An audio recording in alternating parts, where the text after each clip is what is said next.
10 years after PETA's proposed drug reforms, the racing industry has begun to accept them. But then the Kentucky Derby winner failed a drug test. An update on PETA's fight for the horses, next on the PETA Podcast.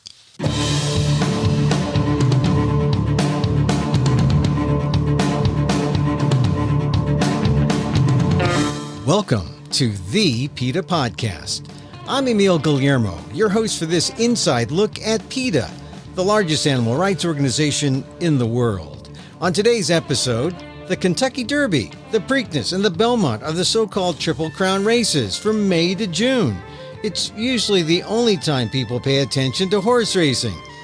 Since 2008, PETA has been fighting to stop the abuse of horses in racing, where lame horses are often forced to run after trainers inject them with stimulants and drugs. This year, some big reforms were put in place for the Triple Crown. The drug Lasix was finally banned. Lasix has been used to mask what's in a horse's system. But there was no cause for celebration, not after Kentucky Derby winner Medina Spirit, in a post-race drug test, was found to have 21 picograms of the steroid betamethasone, twice the legal limit in Kentucky. It again implicated trainer Bob Baffert, who has been involved in more than 30 drug scandals in what has been considered a Hall of Fame career, not Hall of Shame. PETA Senior VP Kathy Guillermo heads up the Equine Matters division. She outlines what's being done to save the horses. So explain the scandal in horse racing involving the Hall of Fame trainer Bob Baffert and the Kentucky Derby winner Medina Spirit. On Sunday, it was announced that Medina Spirit had failed a drug test in the Kentucky Derby. After the race, the horses are taken into a testing barn, and some of them at least have blood and urine samples taken. And one of the tests came back positive for a prohibited substance called betamethasone. And this puts the entire race and the order of the finish in jeopardy now. What implicates Bob Baffert in this? You know, in horse racing, the trainer is always responsible. No matter who did it, no matter what happened, if there's an illegal substance in a horse or too much of a legal substance in a horse on race day, it's the trainer who's responsible. So the betamethasone that was found in the horse is something that's typically used in what they call joint injections. And they are exactly what they sound like. It's a very strong anti-inflammatory, a steroid, and it's injected directly into the joints of the horse's legs. It's controversial for several reasons. For one thing, it takes away the pain that the horses feel. And obviously you want horses to be comfortable, but if you're taking away the pain when they are injured, then they're going to run even if they're injured. And that's extremely dangerous. That's what can lead to breakdowns of horses. So I think this is where you really need to break it down for our listeners as to why the drugging of horses is abusive, because it's not a simple matter of, oh, the horse is sick, give the horse an aspirin and have it feel better. This is really a form of abuse. This is the battle we've been waging since we released our investigation of Steve Asmussen in 2014. And we showed in our undercover investigation the wide array of medications that are given to horses. And back then, most of this was legal. We've been able to bring about some change since then. Not so much of it is legal anymore. But nevertheless, horses are given medications to keep them running when they should be recuperating from injury. And this is done with anti-inflammatory medications, muscle sedatives, muscle relaxants, painkillers, and they can be given 20 or 25 injections of various drugs in the weeks leading up to a race or to a timed workout. And it's very dangerous. I mean, we know from the necropsies that have been done on horses who've died on California tracks that most of them had an array of pain-killing medications in their systems. And so if they don't feel the pain, they run. And if that bone is injured, they're in danger of breaking that bone. And most of them at that point have to be euthanized. All right. But the point is, these are horses who aren't well, who should be resting. And instead of resting, they're being given drugs so that they can race some of the hardest work that they'll ever do in their lives. And 3 horses at least die every day on U.S. tracks. And it's our belief and the belief of many in the racing industry that this is why, the overuse of medication. And that's what we've been working so hard to change, among many other issues with racing. The joint injections have another issue too, because some of those medications that are used actually break down the cartilage between the bones. And when that happens, a horse develops arthritis. And sometimes we see horses, some of the horses we've rescued, for example, who at the age of 5 and 6 years old, just when their bodies are becoming fully mature, are basically broken down with arthritis. And so if these horse trainers, like the Hall of Fame trainer, they call him, Bob Baffert, he is a member of the Racing Hall of Fame, but if they really cared about their horses, if they loved their horses, would they be injecting their horses with drugs? I don't think anybody who truly loves their horses, in the sense of the word that most of us use when we're talking about animals in our lives, I don't think anybody who cares for these animals would do to them what happens in a whole range of treatment to these animals, from the moment that they're born until the moment that they are taken off the track, and in many cases sent to slaughter. There are so many practices that are abusive in racing. We're trying to deal with, as a sort of a triage, those that are responsible directly for the most suffering and the most deaths. And essentially, the trainers do this and the owners do this to their horses because they don't make any money unless the horse runs. That's right. That's what it all stems from. And this is a culture that we've seen grow up around racing in the last 40 years or so. And if you look at somebody like Bob Baffert or Steve Asmussen or Todd Pletcher or some of the other big names in horse racing, which most people aren't aware of until it comes to Triple Crown time, and then they'll hear these names, most of them have a long list of medication violations. This isn't Bob Baffert's first violation. This is his 5th in the last year. And over the last 3 decades, he's had 30. So we're talking about somebody with a long history of medication violations. Why is he still in business? That's our question. How can someone who is considered Hall of Fame have more than 30 violations? I mean, these aren't traffic tickets, right? I mean, these are serious things, or are they made to be small things so that he just considers it the cost of doing business? Until 2019, when the scandal erupted over the deaths of horses at the Santa Anita Derby, it was pretty much a parking ticket. It really was. You pay a small fine. If you have 3 violations in a year, you might have to serve a 15-day suspension. But it was the cost of doing business.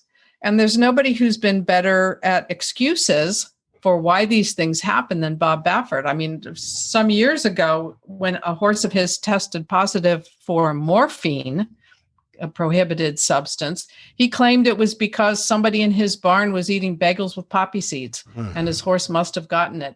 And they bought it. That's the amazing thing, that regulators would actually believe it. Well, he's been doing the same kind of thing for the last couple of years as well. Has all of that caught up with Bob Baffert, considering this latest finding with Medina Spirit? He is embroiled in a massive scandal right now. And I think that's because the public has reached a new level of intolerance for the abuses in horse racing. But if you think about it, go back a little bit, because one of the things that was uncovered in an article in the New York Times was that in the 2018 Santa Anita Derby, and for those who don't follow racing, this is a big horse race at the track outside Los Angeles, Santa Anita. In 2018, the horse of his who won that race, Justify, it happened to be, tested positive for a prohibited chemical called scopolamine. And the drug failure was hushed up by the horse racing board. And when it finally came to light, because information was leaked, his excuse was that scopolamine, which is a chemical that's used in pharmaceutical drugs, it's also found in a weed. And so his horses must have been contaminated in the hay that they ate. And that's why they got scopolamine. Fast forward a little bit to 2020, two of his horses, Charlatan and Gamine, they tested positive for prohibited substance lidocaine. And his excuse was at that point that there was a Salonpas patch that was being worn by his trainer, his assistant trainer. And that somehow the horses must have ingested lidocaine from this patch that supposedly his assistant was wearing. Then Gamine again tested positive later in 2020 for betamethasone, the very drug that we're talking about with Medina Spirit. And this time he said that, I have to get the story straight because it's a little bit unbelievable. Because first he said, well, somehow the horse had been treated, but it was outside of the 2-week limitation period. And somehow he didn't metabolize it properly. At one point, he said somebody who was on cough syrup must have urinated near the horse's hay and the horses ingested some. I mean, as sports writer Pat Ford said, it's too many cases of the dog eating the homework. And you saw the same thing this week, just this week, this positive sample, this failed drug test for betamethasone was found, and he denied ever having treated his horses with betamethasone. He went on Fox News Monday night and said this was all about cancel culture and he'd been targeted. Today, he came out and said, oh, wait, well, we did treat a sore joint with an ointment, and so maybe that's why. I think we're at a point now where the excuses are too many, too frequent. I don't think he's going to be able to escape this one so easily. In horse racing, as I know it, when trainers don't win a race, they're always prone to the good excuse or an excuse. Is it going to hold now and save Baffert's career, or do you think this may be the beginning of the end for Bob after, say, 30 scandals in the last 30 years? Well, I'll tell you what, I would never give too much credit to horse racing regulators. And I'm sorry to have to say that. But again and again, they have given this trainer a pass. Again and again, they have believed the nonsense that he has and his attorney have offered up as their excuses. And, whatever his excuse, it really doesn't matter legally. Legally, a horse cannot have that substance in their system and legally win a race. So the horse should be disqualified. What we're waiting for right now, however, is the second test to be done. When they take a sample from a horse, they split that sample. They test one, and then the trainer is entitled to ask for a second test with the second sample. And that's where we are now, and it may be weeks before we get the results of that second sample back. Don't ask me why they can do the first test in 1 week, but now it might take up to 2 months or even longer to get the second test back. If that comes back and it's again shown that that substance was in the horse, he's responsible, no matter how he got it, no matter who was drinking cough syrup, no matter who was eating bagels. He's responsible for what's in his horse's system. The horse should be disqualified. The winnings should be redistributed. And when I say the winnings, I mean the money that the owner of the first place horse and the second and the third, all of that should be redistributed. And frankly, the bettors have been swindled. This points to the fact that racing regulation is in somewhat disarray. It's a kind of a states' rights thing. Every state does its own thing. The fact that the race, the Kentucky Derby was in Kentucky, the Preakness is in Maryland, and Bob Baffert and Medina Spirit are allowed to race in Maryland after all this. You point to something that is half the problem. And I'll explain why it's half the problem in a moment. But yes, there are 38 different racing jurisdictions, 38 different authorities, 38 different sets of rules. They don't all respect or honor the rules in each other's jurisdiction. But the other half of the problem is that the people who run racing are involved in racing. So you have people who have racehorses themselves who are dealing with these violations. And this was one of the problems in California when it was revealed in the New York Times that Justify had failed a drug test for winning the Santa Anita Derby. There were people on the California Horse Racing Board, which is the state-appointed body that oversees and regulates racing, who had business ties to Bob Baffert. Now, they claimed that the business ties were slight, but a tie is a tie. And that's one of our concerns. In fact, just today, we released information that 3 members of the Kentucky Horse Racing Commission have business ties with Baffert. And this is the body that is going to be deciding what the outcome will be if the second test comes back showing that the horse had this drug in his system. And these people are all involved in horse racing. They all have a stake in this industry. And that's a real conflict of interest in just about every jurisdiction in America where there is racing. So what's it going to take to clean up what exists, or to at least make things safer for the horses so that sick horses or injured horses aren't drugged up and being forced to run? How does PETA continue the fight to make things safe for horses? We've seen huge change already. I mean, the scandals in California over the deaths of so many dozens of horses really gave us the opportunity to advocate for the kind of change that would save horses' lives. It doesn't solve all the problems in racing, but it has made a difference. And we've seen that grow to some of the other states, not as quickly as it needs to, but it's progress. And in fact, this year is the first year that all the Triple Crown races will be run with horses not allowed to have been given Lasix. That's the very strong diuretic that virtually every horse races on, and certainly at this level. And it's a debilitating drug. It dehydrates them, and it also masks other medication. So that was a huge step forward. There are a lot of people in racing who are also advocating for change, but it's an industry at war with itself, because you have the people who are saying, if we don't change, we won't survive. And the other people who are saying the world has to butt out, we'll do it ourselves, and they're holding it back. But what I think is so important is that the public dialogue around horse racing has entirely changed. The public is at a tipping point with this sport. They don't want to see horses suffer, and they don't want to see horses die for something as silly as making them run around an oval of dirt. And I don't think everyone in the racing industry has come to terms with that yet.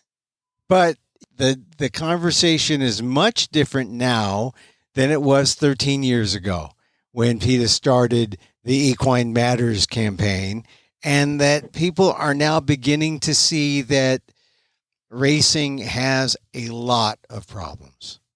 There's no question. And I think that's why everybody is watching so closely to see what happens with Medina Spirit and what happens with this, what appears to be a very serious drug violation.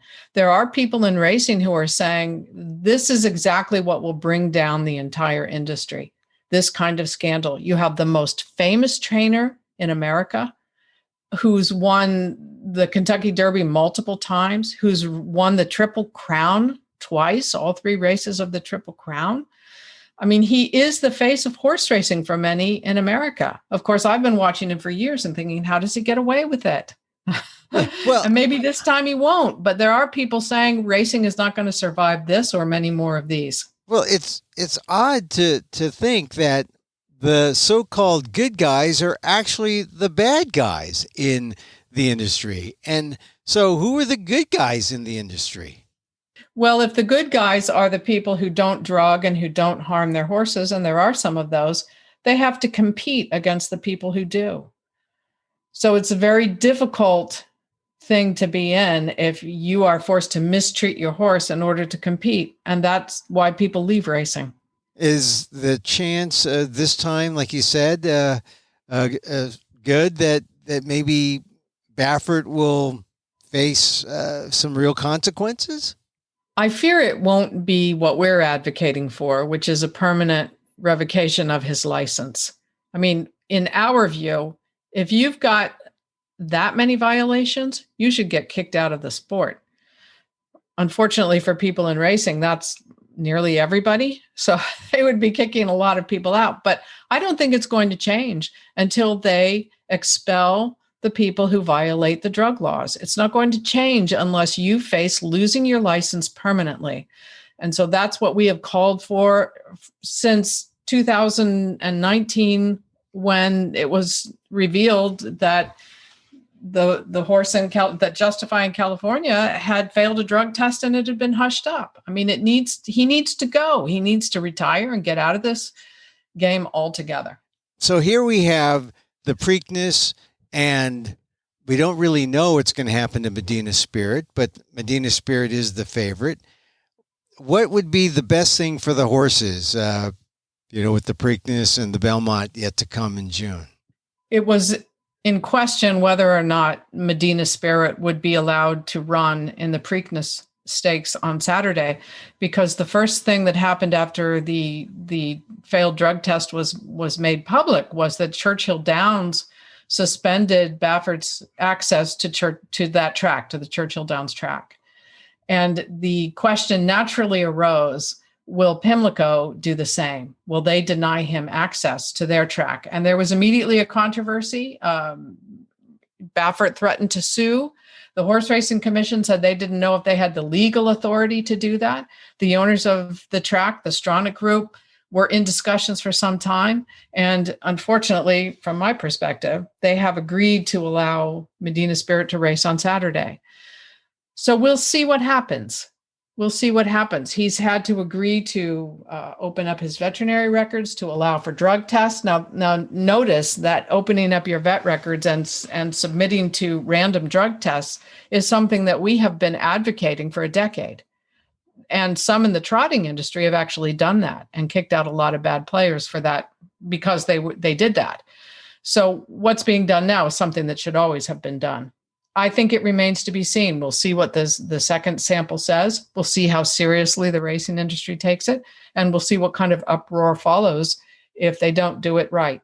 Now, Kathy, you've been fighting this for 13 years, but racing's a huge industry. I don't think people really understand how many billions of dollars is involved in racing. I mean, it's not like the circus, where the circus was a family-run business and it was fairly small, and now we don't have, the biggest circuses are gone.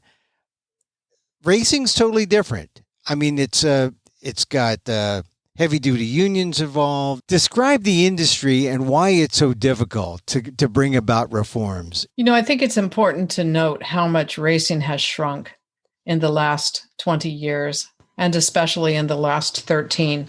When we started our effort, when we began doing undercover investigations, and we've done 7 or 8 now, video is all at the PETA.org website, or you can Google, and you can see what we've exposed in the industry. When we began, there were about 40,000 thoroughbred foals born every year in the United States. Last year, that number was about 19,000. So the industry has shrunk by half in that time. And that's really astonishing. In my view, it's kept on life support by, in some states, slot machines, because the gambling industry has been forced to pay a portion of its profit to keep horse racing alive. So we see that in Pennsylvania, we see that in New York and West Virginia, and in some other states. And I think racing would have died out, but for that, quite some time ago. But that said, we're still talking about a huge gambling industry with billions and billions of dollars wagered every year on horses. And we're still talking about 19,000 thoroughbred foals born every year. That's a lot of horses. And it's a long established industry, which has friends in the state legislatures. It has friends in Congress and the Senate. Senator Mitch McConnell from Kentucky is a huge supporter of horse racing and has stood in the way of reform legislation for some time until just recently. There is a lot to take apart here if you're going to try to make change. And the worst, of course, is that for all the very nice people I've met in the racing industry, there are some people who just do not get it. They don't get that they're in an existential fight right now. And they don't understand that without change, it's all going to go. And I don't think it's going to go this year or next year, but it's all going to go. And you still think it's worth fighting against, or fighting toward, the ultimate end on behalf of the horses? If I can do something to prevent one horse from shattering a leg as he is forced to run around a track and suffering that pain and then being euthanized, if I can stop one horse from being forced onto a kill buyer's truck and sent to Canada or Mexico for slaughter, then yeah, it's completely worth it. It's completely worth it. I've seen the change that's happened, and I'm seeing the change in the public eye now. So I feel an obligation to do what I can for these horses.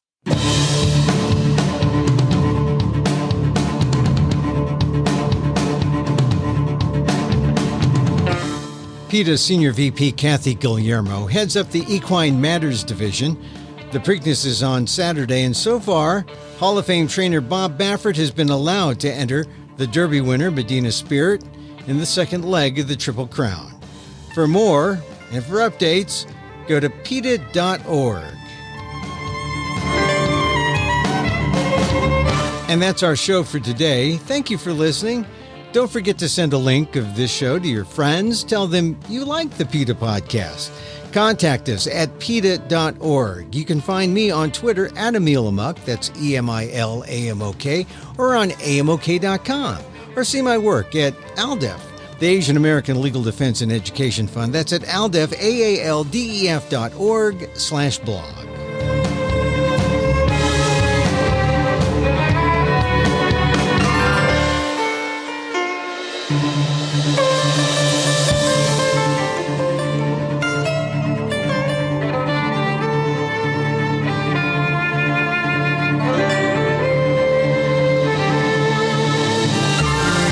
Once again, thank you for listening. Check out all our episodes on your favorite podcast app or on Apple Podcasts, where you can rate and review the show. It helps get the word out about the issues you care about. Our music is provided by Carbon Works. Check them out on YouTube. And join us again next time for more insight into animal rights and the fight for a cruelty-free world on the PETA Podcast. I'm Emil Guillermo.